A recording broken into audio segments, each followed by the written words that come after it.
করার সময় কি চলে গেছে? মামলা করার নাম নিলাম কি জন্য?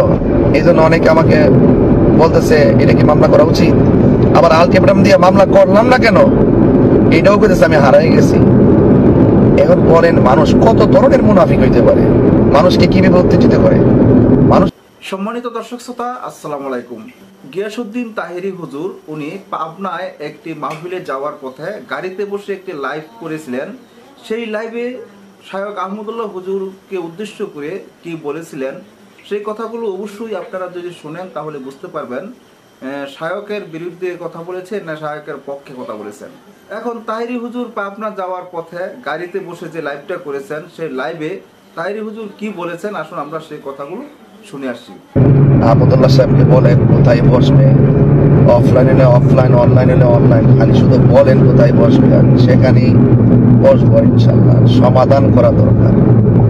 আপনি যে ভাই এখানে গুরুত্বপূর্ণ একটা সময় এসে কমেন্টস করছেন, আমার কাছে খুব ভালো লাগছে ভাই। আপনি তো আমার ব্যাপারে খুব ভালো করে জানেন ভাই, আমি আমি মানুষকে সম্মান কতটুকু করতে জানি আপনি জানেন। কিন্তু যখন কেউ রাসূল পাক সাল্লাল্লাহু আলাইহি ওয়াসাল্লাম সম্পর্কে যখন বিভ্রান্তিকর কথা বলবে, ধোঁয়াশামূলক কথা বলবে এবং মানে অপব্যাখ্যা করবে, তখন কিন্তু ভাই সেখানে আমি আপনি আমরা সবাই কিন্তু সেটা সঠিক ব্যাখ্যা জানতে চাওয়া এবং তাদের বিরুদ্ধে কিছু বলা, সেটা কিন্তু অন্যায় নয়। আপনারাই তো রাজপথ কাঁপান যে আল্লাহর হাবিব সাল্লাল্লাহু আলাইহি ওয়াসাল্লাম ইজ্জতের কসম দিয়ে বলেন যে মাননীয় প্রধানমন্ত্রীকে বলেন বিদেশে আইন পাশ করুন, কেউ যদি রাসূলের বিরুদ্ধে কথা বলে তাকে তাদের সংসদে মৃত্যুদণ্ডের আইন কার্যকর করতে হবে। আমি তো রাসূল পাক সাল্লাল্লাহু আলাইহি ওয়াসাল্লামের ব্যাপারে তিনি যখন একটু বিভ্রান্তিমূলক তথ্য বিশ্লেষণবিহীন কথা বলেছেন, আমি আমার জায়গা থেকে প্রতিবাদ করেছি। যখন তিনি নীরব ছিল তখন আমি মামলার আলটিমেটাম দিয়েছি। তো এটা তো অবশ্যই, এটা আমিও যদি রাসূলের বিরুদ্ধে কথা বলে আপনি দেখছেন না মাঝে মাঝে অনেক হিন্দু ছেলেরা, অনেক মুসলমানদের মধ্যে অনেক মুসলমান, নাস্তিকদের মধ্যে অনেক নাস্তিক, যারা রাসূল পাকের বিরুদ্ধে যখন কেউ ফেসবুকে লেখালেখি করে আমরা কিন্তু ইমার্জেন্সি তাদেরকে গ্রেফতারের জন্য আন্দোলন করি। এটা কিন্তু ভাই যৌক্তিক বিষয়, কারণ একটা মানুষ যখন হাসতে হাসতে নবীর বিরুদ্ধে কথা বলবে, সে যদি আমাদের কথা না শোনে তাহলে কি এখানে আইনের আশ্রয় নিতে হবে না? আমিও যদি বলে আমার বিরুদ্ধে নেবেন, তবে আপনি যেহেতু বলছেন ভাই দ্বন্দ্ব সমাধান দরকার, ভাই আপনি দায়িত্বটা নেন, আমি আছি। আহমদুল্লাহ সাহেব যেখানে বসবে অনলাইন অফলাইন, হয়তোবা মামলার আলটিমেটাম দিয়েছিলাম, অনেকেই বলছে যে মামলা আমি করলাম না কেন, আলটিমেটাম দিয়ে আমি হারিয়ে গেছি।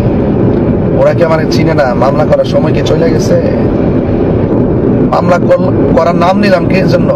এই জন্য অনেকে আমাকে বলতেছে এটা কি মামলা করা উচিত, আবার আলটিমেটাম দিয়ে মামলা করলাম না কেন এটাও বলতেছে আমি হারাই গেছি। এখন বলেন মানুষ কত ধরনের মুনাফিক হইতে পারে, মানুষকে কিভাবে উত্তেজিত করে, মানুষকে কিভাবে উস্কাইয়া দেয়, এগুলো হইলো উস্কানি দাতা। আহমদুল্লাহ সাহেবের পক্ষ যারা নিয়েছেন তারা যে আহমদুল্লাহ সাহেবের খুব ভালো কথা বিষয় কিন্তু এরকম না। আহমদুল্লাহ সাহেবের পক্ষ নিতে যায় কিন্তু লক্ষ্য করতেছে আমরা 3 গ্রুপ বাইরেছে।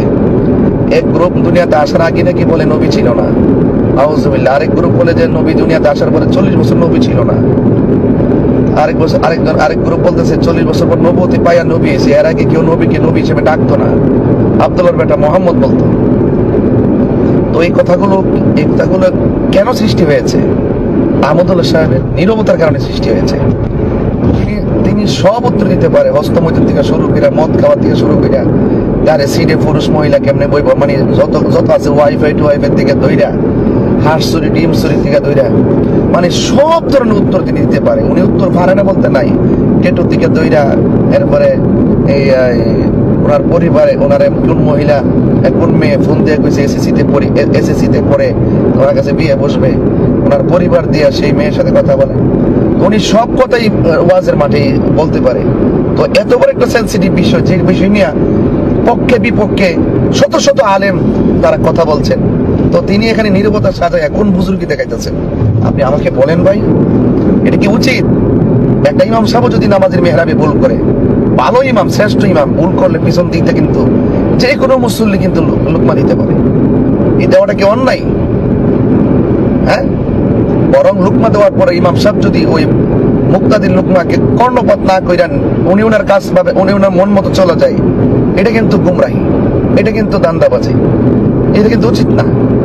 এটা কিন্তু আপনাকে বুঝতে হবে, এই বিষয়টা কিন্তু বুঝতে হবে।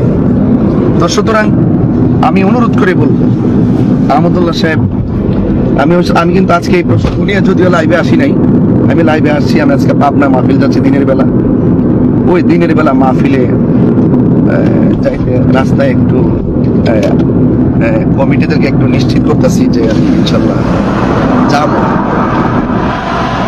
যাই হোক, সবকিছু মিলে ভাই সাইফুল ভাই, আমার কথাটা সেটাই। আজকে যারা যারা আহমদুল্লাহ সাহেবকে আড়াল করতে চাচ্ছেন, তারা কি বলছে দেখ, চিন্তা করে আসে। এই যে আমির হামজা সাহেব বললো যে নবীজিকে 1 থেকে 40 বছর পর্যন্ত কেউ নবী হিসেবে বলতো না, বলতো সত্যবাদী, আল আমিন, আব্দুল্লাহর বেটা মোহাম্মদ। এই কথার দ্বারা বোঝা যায় যে 40 বছর তিনি নবী ছিল না। নাউজুবিল্লাহ মিন যালিক। এই কথার দ্বারা তিনি কি মেসেজ দিচ্ছেন জাতিকে? এই কথাটা কি সমাধান হলো?